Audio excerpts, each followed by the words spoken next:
898면입니다. 시편 128편 우리 한 절씩 교독하도록 하겠습니다.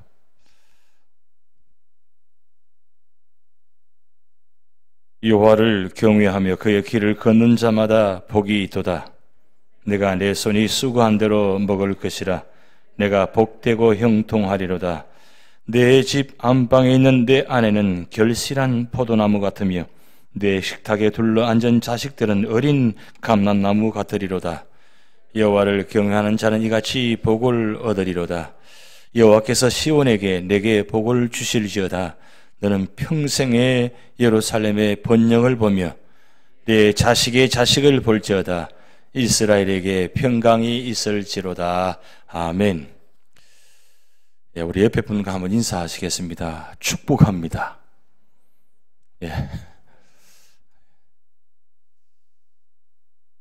예. 하나님께서 우리에게 축복권을 주셨습니다. 세상에 많은 그 단어 중에 이 축복이라는 단어가 우리에게는 굉장히 소중한 단어입니다. 하나님만이 우리에게 축복하시는 것이 아니라 우리도 하나님의 대리자로 축복권을 주셨다는 사실 자체가 우리가 놀라운 것입니다. 그렇기 때문에 할 수만 있으면 가까운 분들, 만나는 분들마다 축복합니다, 사랑합니다 이렇게 인사를 해 주시기 바랍니다. 왜냐하면 축복의 통로로 세워주셨습니다. 그렇기 때문에 우리는 언제 누구에게 또 받는 존재가 아니고 우리는 받은 존재이기 때문에 이제는 주는 존재가 되셔야 됩니다. 근데 뭐 가진 것이 없다고요? 가진 거 없이 줄 게 없다고요? 그런데 따져보면 우리가 받은 것이 참 많습니다. 근데 성경에서 가장 관심이 뭐냐면 이 복에 대해서 굉장히 창세기부터 요한계시록까지 말씀이 연결되어 있습니다. 그래서 복으로 시작해서 복으로 끝납니다. 근데 복 있는 자가 누구냐? 복 있는 자가 누구냐? 그 말씀을 오늘 시편 128편에 우리가 나와 있는데 성경에는 복이란 단어가 히브리어로 두 단어를 일반적으로 사용합니다. 그 첫 번째 단어는 바라크라는 단어입니다. 바라크. 이 바라크는 하나님의 축복을 나타내는 가장 일반적인 단어입니다. 그래서 이 복은 하나님의 언약과의 관계가 있습니다. 그래서 우리가 이 단어가 이 바라크라는 단어가 맞는지 아닌지는 우리 구분하기 참 힘듭니다. 그렇지만 어떻든 복이라는 개념은 하나님으로부터 오는 것이기 때문에 일단은 일반적으로 모든 복의 기초는 바라크입니다. 이 바라크는 세 가지 의미가 담겨있는데 하나님이 누군가를 축복할 때 하나님에 의해서 사용하는 단어입니다. 일반적으로 가장 대표적인 말씀이 민수기 6장 24절에서 26절 말씀, 이 구약의 축복기도, 대제사장의 축복기도입니다. 여호와는 복을 주시고 너를 지키시기를 원하며, 여호와는 말씀 다시 연결되죠. 그래서 이 복이라는 단어가 하나님께서 우리에게 주신 가장 대표적인 사용되는 단어입니다. 그리고 두 번째로는 신적 권위를 가진 대리의 은혜에서 축복을 선포할 때 사용된 단어입니다. 하나님께서 축복권자를 세우셔가지고 축복하시는데 보통 일반적으로 구약은 왕과 제사장과 선지자 이 세 직분자에게 하나님께 대리자를 세우셔가지고 복을 선포하셨습니다. 그리고 세 번째로는 복을 간구하거나 축원할 때 사용합니다. 복을 간구하고 축원. 우리가 이 축복할 때, 축원할 때 일반적으로 어떻습니까? 민수기 6장 24절, 26절 말씀은 옛날에 사용됐지만 요즘은 고린도후서 13장 13절 신약의 축복기도, 이 성부, 성자, 성령 삼위 하나님의 이름으로 축원할 때 사용하는 내용입니다. 그래서 이 바라크는 의미는 일반적으로 하나님께서 의해서 주어지는 편무적인 개념입니다. 일방적으로 주어지는 개념이에요. 그런데 또 한 단어가 있습니다. 이 단어가 아샤라는 단어입니다. 아샤르. 이건 하나님과 인격적인 교제 안에서 그분의 말씀에 순종하는 자에 대한 보상으로 내리는 복입니다. 바라크는 하나님께서 일방적으로 축복의 내용인데 이 아샤르는 인간이 하나님께 나아갈 때 하나님 앞에 들어서 그 모습 속에서 보상적인 의미에서 복을 주시는 내용. 그래서 바라크와 아샤르는 좀 내용의 차이점이 있으면은 사실은 두 가지 다 하나님으로부터 주시는 축복입니다. 근데 오늘 시편 128편에 복이란 단어가 3번 나옵니다. 복. 1절에 복. 그리고 4절에 복, 5절에 복이 나옵니다. 그런데 1절 시작할 때 이 복이 어떤 단어냐? 바로 아샤르입니다. 아샤르. 우리 1절 한번 같이 읽어보실까요? 1절. 여호와를 경외하며 그의 길을 걷는 자마다 복이 있도다. 자, 이 복이라는 단어 아샤르는 의미를 이해하시겠습니까? 여호와를 경외하며 그의 길을 걷는 자. 그러니까 인간이 사람이 하나님께 나와서 하나님을 경배하고 하나님을 경외하고 그리고 그의 말씀에 순종하며 그 길을 걷는다. 이건 하나님께 나아가는 자입니다. 그래서 하나님께서 그 나아감을 모습을 보시고 하나님께서 축복하신 내용. 그게 바로 아샤르 의미입니다. 그런데 4절 말씀 보시겠습니다. 4절 여호와를 경외하는 이같이 복을 얻으리로다. 자, 아샤르로 하나님께 나아가면 하나님께 우리에게 주시는 축복이 뭐냐? 바라크로 축복한다는 거예요. 바라크. 자, 물론 우리가 하나님께 나아가서 이 보상적인 의미가 없다 할지라도 하나님은 언제나 우리에게 축복하기를 원하십니다. 그런데 어떤 자에게 더 이 바라크 의미가 강하냐? 하나님께 나아가는 자, 하나님을 경외하는 자, 그 길을 걷는 자는 아샤르의 축복도 주시지만 거기에다가 더불어 바라크에까지 축복 주신다는 거예요. 그래서 완전한 축복은 아샤르와 바라크가 만나는 겁니다. 자, 아샤르, 바라크 발음 해보실까요? 예. 발음이 좀 쉽지는 않지만 그래도 적어도 성경에 우리가 신앙생활 하면서 이 복의 개념 두 가지 의미가 있다는 것 우리가 상식적으로 알고 계시면 도움이 된다는 말씀입니다. 그리고 5절 말씀 보시겠습니다. 5절 여호와께서 시온에서 내게 복을 주실지어다 너는 평생에 예루살렘의 번영을 보며 여기 복이라는 단어가 바라크입니다. 시온에서 내게 복을 주신다. 이 시온은 천국을 의미하기도 하고 예루살렘을 의미하기도 합니다. 천상에서 우리에게 주시는 축복도 있지만 예루살렘 성전을 통해서 주시는 축복도 이루어진다. 그런데 하나님께서 천상에서 예루살렘의 성전에서 어떤 복을 주시느냐? 이건 아샤르의 보상적인 개념이 아니고 일방적인 하나님께서 주시는 축복권을 가지고 축복하시는 의미, 바라크 의미가 있습니다. 그래서 우리가 성경 단어를 볼 때 이게 하나님 우리에게 주시는 바라크인지 우리가 하나님께 나아가면서 아샤르의 복을 받는지 단어가 참 구분하기는 쉽지 않지만 내용을 보면 이게 아샤르 의미인지 바라크 의미인지 구분할 수 있다는 겁니다. 그런데 성경의 복은 복의 개념이 4가지로 구분됩니다. 성경적 복의 개념 첫째, 신령한 것이 우선하는 것이 복이다.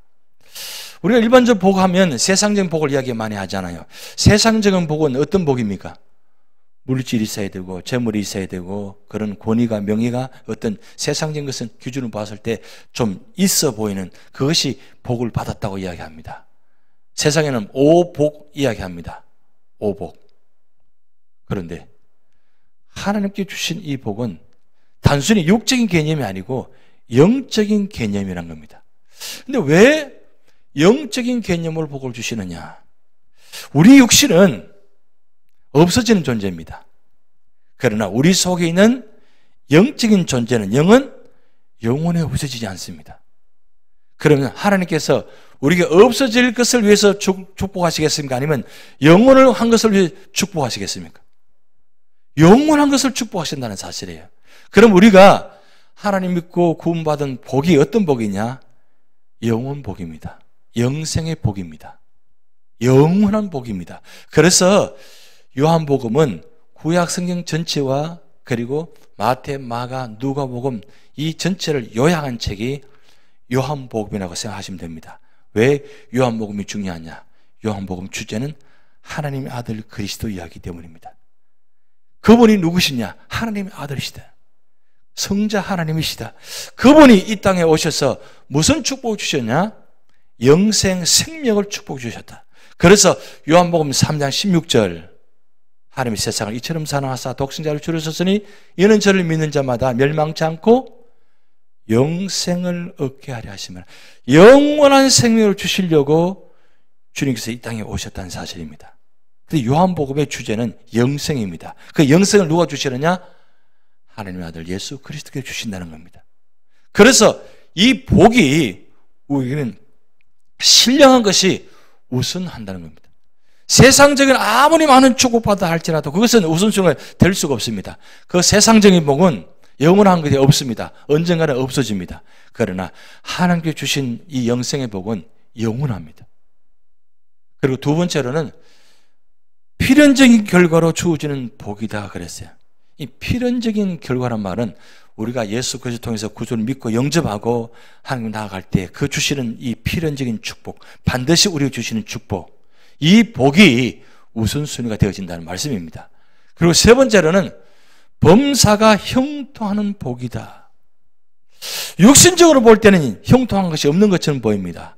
그러나 영적으로 축복받으면 그 안에서 이루어지는 복. 그런데 여러분, 이 범사란 말은 우리가 일반적으로 모든 일이 다 잘 되어진다 그 뜻이 갖고 있는데 사실은 더 깊은 의미는 성부, 성자, 성령 삼위 하나님이 우리 안에 내주에 계실 때 그때가 범사가 형통한 겁니다. 여러분 성경에서 형통이라는 단어가 가장 많이 나온 본문의 장이 어딘지 아세요? 형통이라는 단어가 가장 많이 나오는 장. 제가 수도 없이 말씀드렸는데 창세기 39장 요셉장. 요셉이 어떤 축복받았냐? 형통의 축복받았습니다. 이 형통이 그 단어 가장 많이 나오는데 이 형통이 범사와 같이 연결된 단어입니다. 그런데 어떤 자가 형통하는지 아냐? 하나님께서 함께 있는 자, 하나님께서 내주하시는 자, 하나님께서 그 안에 계시는 자. 그래서 제가 주일 말씀드릴 때 여호와를 기뻐하라 그럴 때 그 여호와를 단어가 제가 말씀드렸습니다. 여호와 앞에, 여호와 함께, 여호와의 임재 속에 그 하는 그 자리가 바로 기뻐하는 자리, 형통한 자리가 된단 말입니다. 그래서 범사가 형통하는 복입니다. 이 세상에 우리가 뭔가를 가져야 있어야만 형통한 것이 아니라 그 형통은 불완전한 형통입니다. 그런데 하나님께서 성부, 성자, 성령 삼위 하나님께서 영적으로 우리 속에서 내주에 계시면 그 자리가 형통의 축복이 이루어지는 겁니다. 그래서 언제나 하나님은 우리 안에 계시기를 원하십니다. 그래서 구약은 일반적으로 위에 계신 하나님, 그리고 신약에 마태, 마가, 누가, 요한복음 이 사복음은 함께 하시는 하나님. 그래서 그런 임마누엘 단어를 사용 말합니다. 임마누엘. 그런데 예수님께서 성천하시면서 우리에게 주신 축복이 있죠. 내가 가면 너에게 선물을 주리라. 보혜사 성령. 이 성령은 어디 계시느냐? 내 안에 내주에 계신 하나님. 그래서 위에 계신 하나님, 함께 하시는 하나님, 내주에 계신 하나님. 그게 바로 성부, 성자, 성령 하나님의 역사입니다. 위에도 계시고 옆에 함께도 계시고 내 안에도 계신 하나님. 바로 그 상태가 바로 범사가 형통한 자리가 되어지는 자리입니다. 그래서 우리는 물질적인 개념을 가지고 세상의 복을 이야기하는 것이 아니라 우리 안에 내주에 계시는 그 하나님의 개념으로 우리가 복의 개념을 생각할 때 우리는 이미 범사의 형통의 축복을 받았다는 거예요. 왜요? 성부, 성자, 성령 삼위 하나님이 우리 안에 계시기 때문입니다. 그 사실을 우리가 믿고 나가면 우리가 외로울 수가 없다는 거죠. 그리고 네 번째, 우리 네 번째 한번 같이 읽어보시겠습니다. 하나님의 거룩하신 곳에 영원히 거하는 것이 복이다. 자, 하나님의 거룩하신 곳에 영원히 거하는 것이 복이다. 여러분, 하나님께서 거룩한 곳에 임재하는 곳이 어디입니까? 첫째, 지상에 보여주신 사건이 뭐냐면 바로 이 교회입니다. 이 교회는 지상에서 하나님께서 공적으로 임재하시는 자리입니다. 그래서 교회가 그만큼 중요합니다. 그리고 두 번째, 보이지 않는 성전이라고 하는 바로 우리 인간, 우리가 예수 믿고 구원받은 사람들, 이 속에 바로 성전이 이루어진 겁니다. 바로 임재하시는 곳이기 때문에. 그리고 세 번째가 의미가 바로 천국입니다. 하나님께서 거룩하신 곳에 영원히 거하는 것이 바로 복이라. 자, 그러면 교회에, 그 다음에 교회 안에 드는 우리 믿는 성도와 그리고 천국, 이 세 곳이 하나님께서 영원히 거하는 곳입니다. 그것이 성경의 복의 개념입니다. 그래서 우리는 복을 이야기하면 언제나 영적인 복의 개념을 가지고 바라보셔야 됩니다. 그래서 오늘 시편 128편은 어떤 자가 진정한 복을 받은 자냐, 그리고 어떤 사람이 진정한 복을 받을 수 있느냐, 어떻게 해야 복을 받을 수 있느냐, 그리고 그 복에 받은 사람이 어떤 사람이냐, 그것을 오늘 성경의 128편을 말씀하고 있습니다. 그런데 오늘 1절 말씀을 통해서 주제가 뭐냐면 하나님의 복의 요건이 있습니다. 하나님의 복의 요건인데 두 가지를 이야기했습니다. 어떤 자가 복을 받을 수 있는 조건이 되느냐, 그 뜻이에요. 어떤 자가 복을 받은 자 조건이 되느냐. 첫째, 하나님을 경외하는 자입니다. 하나님을 경외한다는 말은 전적으로 하나님만 의지하고 의리하고 하나님 앞에 항복한다, 그런 의미가 있습니다. 전적으로 하나님만 바라보고 믿고 의지하는 자에게 하나님께 주시는 축복입니다. 그게 바로 첫 번째 조건이고, 두 번째는 후반절에 1절, 그의 길을 걷는 자마다 복이 있도다 그랬어요. 그의 길을 걷는 자. 자, 그의 길이 무슨 길이냐? 바로 거룩한 길. 그리고 주님께서 함께 하시는 길. 그래서 주님께서 말씀하셨습니다. 나는 길이요, 진리요, 생명이니. 그 길을 걸어가는 자는 어떤 길을 걸어가는 자? 진리와 함께 걸어가는 자. 그리고 진리와 함께 걸어가는 자, 그 마지막 결론이 어떻게 되느냐? 생명이 주어진다는 거예요.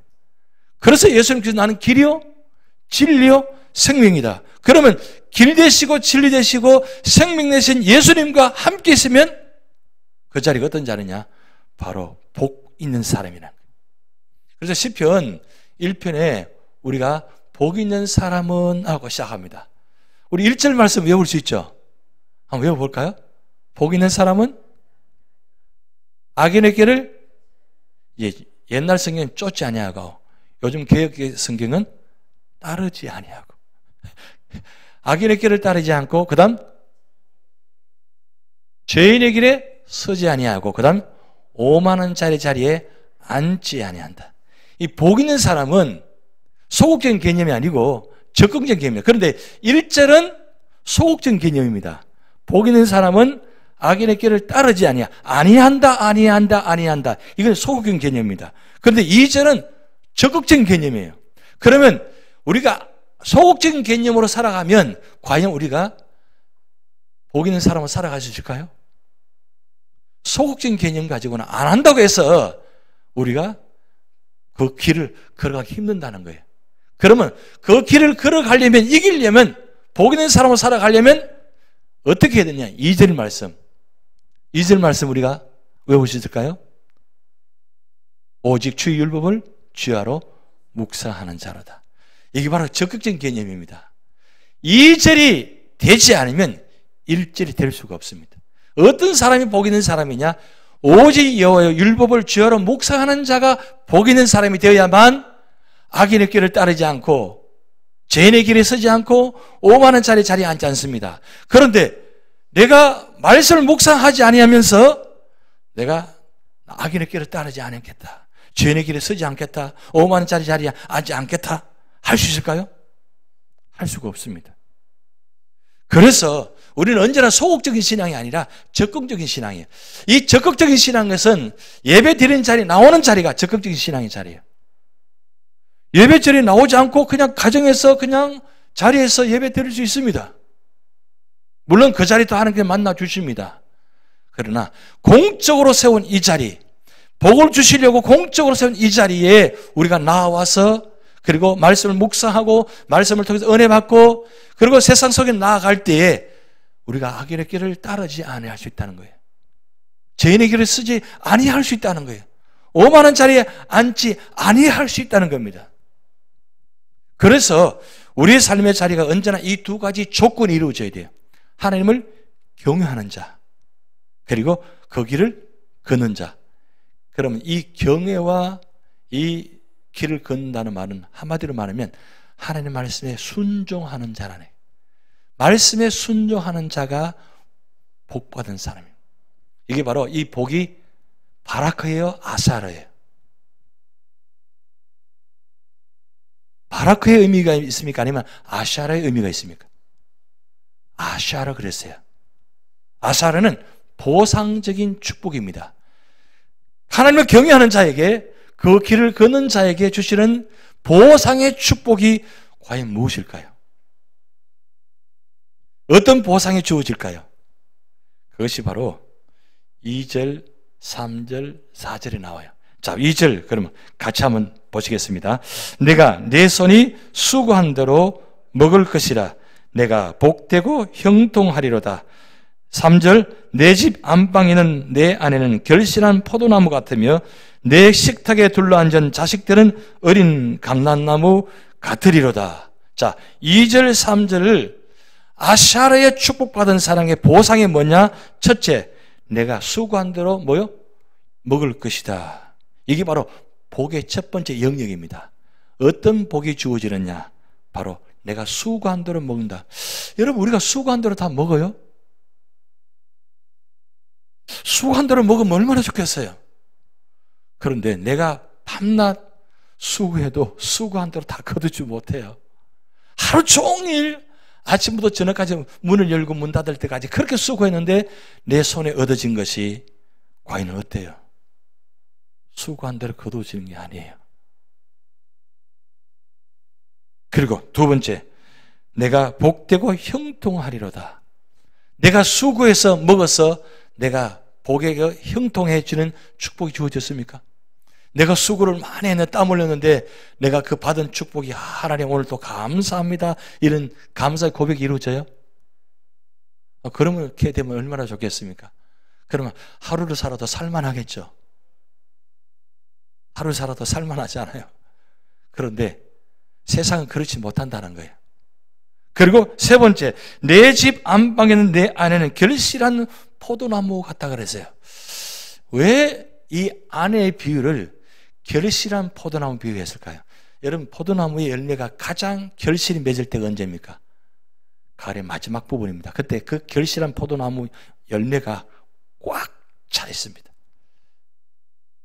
하나를 빼기가 힘들 정도로 그렇게 꽉 차 있습니다. 꽉 차 있을 뿐만 아니라 당도가 얼마나 강한지 여러분 대단합니다. 제가 아버님께서 마지막 목회하신 자리가 포도밭 그 지역에 있는 그 영천이라는 곳이 포도밭이 유명합니다. 청송 그쪽으로 올라가면 사과밭이 유명한데 포도밭, 그때 포도 열매를 거기서 많이 보았습니다.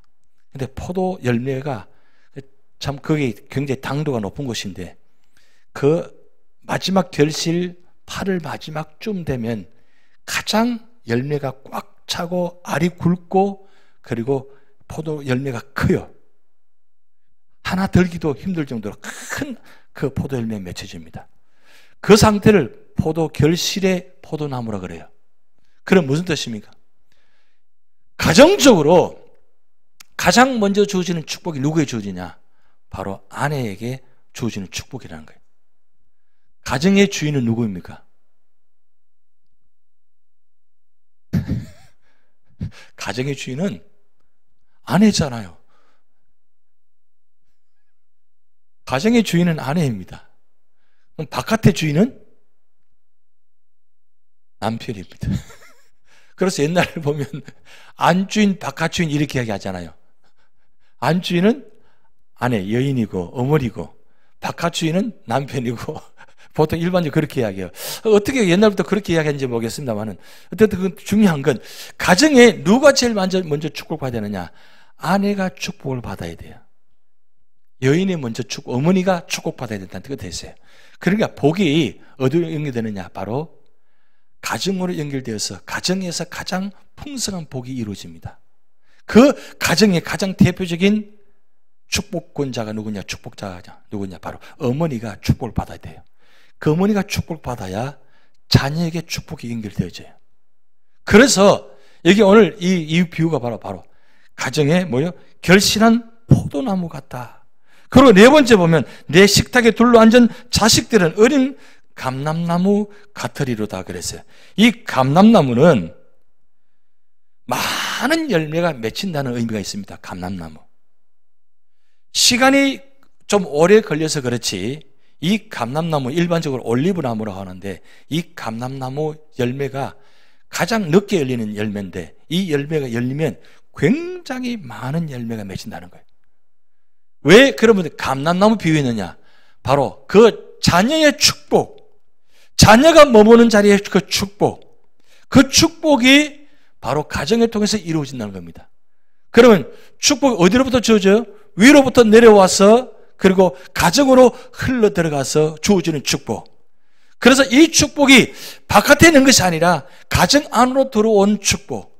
이 축복을 지금 시편 기자는 2절, 3절 말씀을 통해서 진정한 축복은 가정이 축복을 받아야 된다. 그 말씀을 가지고 이 복의 영역을 이야기합니다. 여러분 시편 16편의 말씀 보면 줄로 지어진 구역은 아름다운 곳에 있으며 라고 했어요. 하나님께서 우리의 복의 줄을 영역을 만들어 놓았어요. 그 복의 영역의 줄은 그 안에 들어가 있기만 하면 복된 성도가 되고 복된 축복이 자라게 된다는 거예요.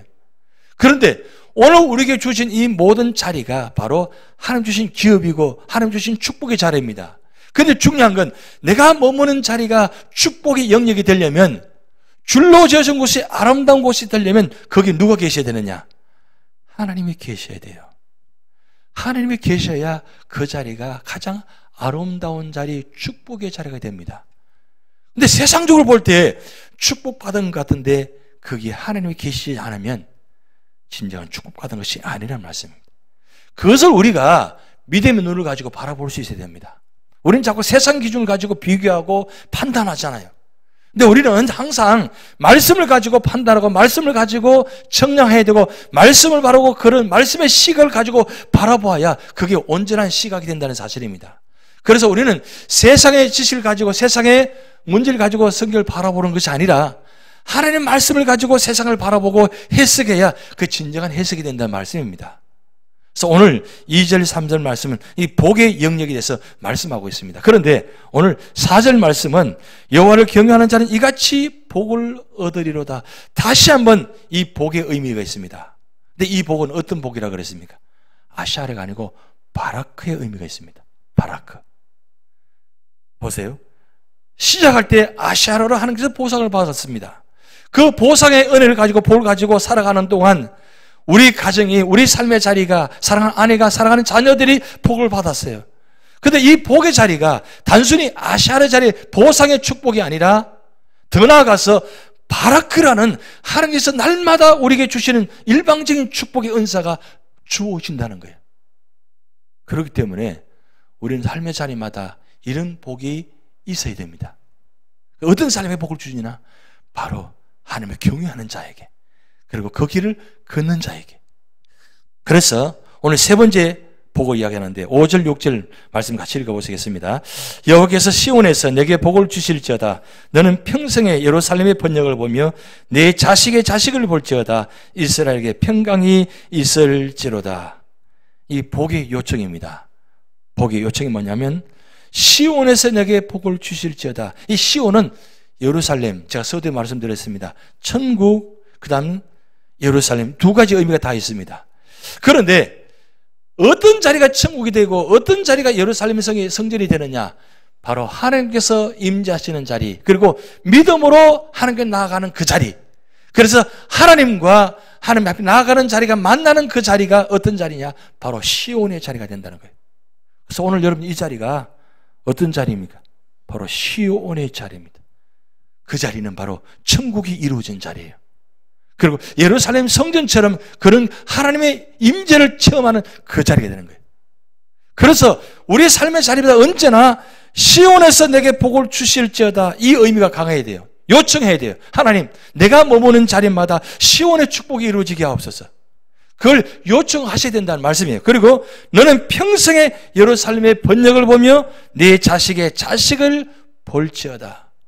바로 복받은 자의, 그러니까 바라크의 복과 아샤르의 복을 받은 자가 그 삶의 자리마다 언제까지 평생에 이 복이 이루어지기를 요청하는 자리. 그래서 그 복받은 자리가 어떤 자리가 되느냐? 오늘 마지막 후반절에 이스라엘에게 평강이 있을지로다. 그래서 유대인들은 언제나 만나면 샬롬 합니다. 샬롬. 샬롬 뜻이 평강이 있을지어다. 왜 예수님께서 부활 후 첫 만남에서 에이레네 라고 말씀하셨을까요? 다른 말씀 할 수 있는데 바로 평안, 평강. 내가 주는 평안은, 평강은 세상에 주는 것 같지 않다 그랬어요. 차원이 다른 이 평안에, 이 바로 축복이랍니다. 그런데 오늘 시편 128편이 시편 112편과 연결됩니다. 시편 112편 한번 찾아보시겠습니다. 시편 112편. 시편 112편.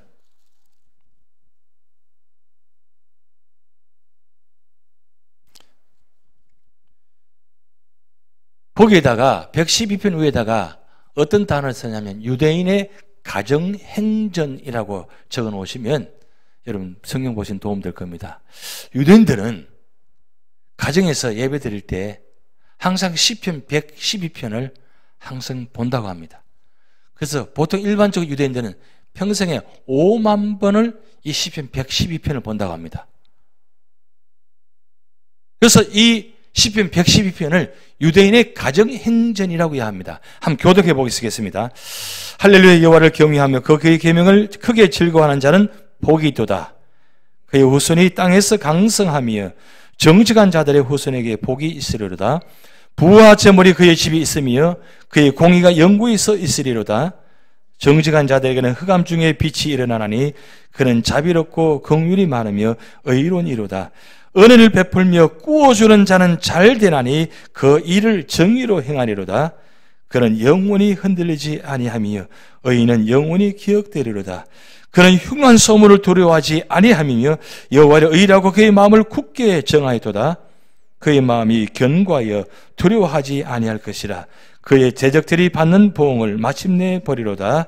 그가 재물을 흩어 빈곤한 자들에게 주었으니 그의 의가 영구히 있고 그의 뿔이 영광 중에 들리리로다. 악인은 이를 보고 한탄하여 이를 갈면서 소멸되리니 악인들의 욕망은 사라지리로다. 여러분 이 말씀을 읽어보시니 어떻습니까? 유대인들은 일반적으로 이 본문 말씀 읽을 때 그냥 읽지 않고 교독한다고 합니다. 부모가 1절 읽고 자녀들이 2절 읽고 부모가 3절 읽고 자녀가 4절 읽고 그렇게 교창식으로 한다고 합니다. 근데 오늘 본 말씀 읽어보니까 어때요? 진정한 복이 무엇인지, 복이 어디로부터 오는 건지, 어떤 자가 복을 받는지 그것을 철저히 가정에서 이 말씀을 교창하고 교독하면서 한다는 거예요. 그럼 평생에 이 유대인들이 5만 번 정도 이 말씀을 교독하고 묵상하면 어떻게 되겠습니까? 왜 그들이 이 위에다 키파를 쓰고 다니는지 아세요? 아시죠? 이 키파. 자기들은 복받은 사람이에요. 선택된 사람이에요. 하나님이 언제나 자기들 머리 위에 임재한다는 상징적으로 이 키파를 위에 쓰고 다닙니다. 그렇게라도 해서 우리는 선택된 민족이다. 하나님의 임재를 언제나 우리는 하나님의 임재를 받고 사는 사람들이다. 여러분 그게 과연 형식으로만 끝날 것 같아요? 그들 어딜 가든지 이 키파는 꼭 쓰고 다닙니다. 왜 그렇게 하는 겁니까? 그만큼 복을 사모하는 거예요. 유대인들만큼 복을 사모하는 민족이 없다고 합니다. 근데 그 복이 무슨 복이냐? 하나님의 복을 받고자 하는 거예요. 왜냐하면 역사적으로 그들은 하나님의 복을 받았을 때와 받지 않았을 때 결과를 그들은 알기 때문입니다. 성경은 복받은 자와 복받지 않은 자 그 길을 정확하게 기록해 놓았습니다. 그것을 알기 때문에 그 유대인들은 이스라엘 사람들은 지금도 그들은 복을 사모합니다. 어떤 복을요? 하나님의 바라크, 아시아를 복을 사모한다는 거예요. 여러분, 우리가 지금 살아가면서 어느 정도 복을 사모하고 있습니까?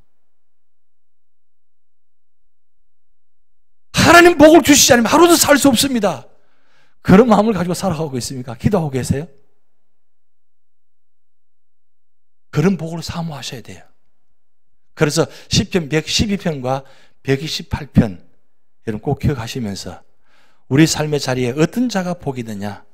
바로 다시 되돌아가면 1절 말씀에 복받은 자는, 복을 받을 수 있는 자는, 복을 걸어갈 수 있는 자는 여호와를 경외하는 자, 그리고 거기를 걷는 자가 바로 복받은 사람입니다.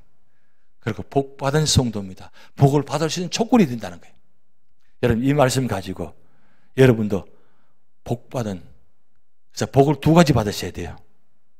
첫째, 바라크의 복을 받아야 되고, 아샤라의 복을 받으셔야 돼요. 이 바라크의 복을 받고 아샤라의 복. 그래서 여러분이 축복합니다 할 때, 인사할 때 이 두 가지 의미를 가지고 축복하셔야 돼요. 그럴 때 여러분을 통해서 축복의 동안이 될 줄 믿습니다. 우리